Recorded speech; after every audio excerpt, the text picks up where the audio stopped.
Права гарантуються кожному, однак їх можуть порушити. І якщо нічого не робити, ваші права можуть порушувати і далі. Тому їх необхідно відстоювати. І це не вимагає багато коштів. А наші рекомендації допоможуть вам зекономити час. Правило 1. Звертайтеся лише письмово.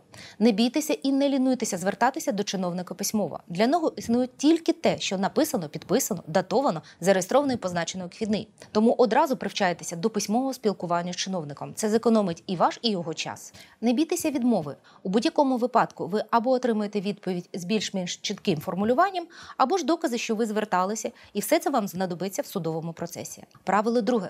Поважайте процедуру. Припустимо, ваші права порушили і ви вирішили скаржитися. Починайте з найнижчої інстанції.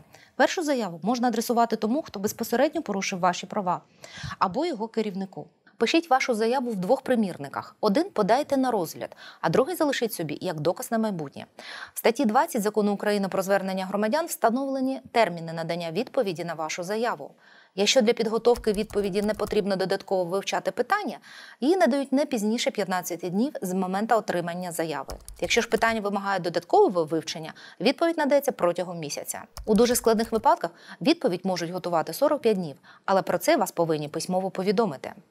Також важливо пам'ятати, що деякі звернення визначаються анонімними та не підлягають розгляду, а саме письмове звернення, де не зазначене місце проживання та відсутній підпис автора. Правило 3.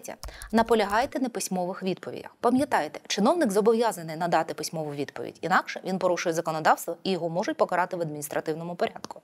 Це визначається статтею 212 Кодексу України про адміністративне правопорушення. Так, незаконна відмова прийняти або розглянути звернення, інше порушення Закону України про звернення громадян тягне накладення штрафу на посадових осіб, розмір штрафу від 25 до 50 неоподаткованих мінімумів доходів громадян. Якщо ситуація повториться, штраф зросте від 60 до 80 неоподаткованих мінімумів доходів громадян. Також можливий інший варіант покарання – громадські роботи на строк до 20 годин.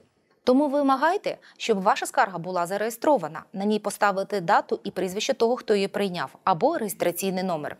Якщо вам відмовлять цьому, надішліть скаргу рекомендованим листом. Обов'язково зберігайте і ваш примірник скарги, і документ, який підтверджує факт подання скарги. Правило 4. Одна скарга – одне питання. Математика проста. Якщо у вас 2 питання, пишіть 2 скарги. Якщо 5, то 5. Намагайтеся викласти ваше звернення на одній сторінці і обов'язково зазначте, який результат хочете отримати. Наприклад, відновити ваші права або провести перевірку діяльності. Правило 5. Не поспішайте звертатися до суду.